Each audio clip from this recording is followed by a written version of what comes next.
ka, no? Hindi. Gusto lang kita i-greet ng Happy Father's Day. Wala ako dyan sa tabi mo para mag-celebrate ng special day para sa'yo. Kaya ginawa ko na lang tong video message para mag-greet ka lang. Gusto ko lang sabihin sa'yo na maraming salamat.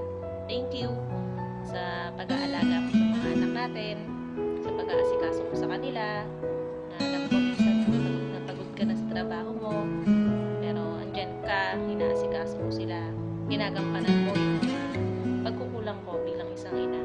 Nagiging mama ka na, papa ka pa. So, gusto ko lang sabihin sa'yo na proud ako, and proud ako na ikaw yung ama ng mga anak ko. Happy Father's Day, and always take care. Huwag mo pababayaan yung sarili mo. I love you. Like, ingat ha.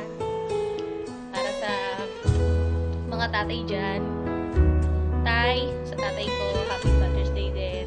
Mahal kita, tay. Alam mo yan.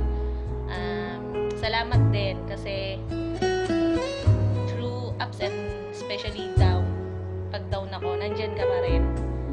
Kahit pasaway ako, kahit masakit na yung ulo mo sa akin dati, nandyan ka pa rin sa akin. Ikaw yung siguro ikaw yung best friend ko. Salamat, tay, ha.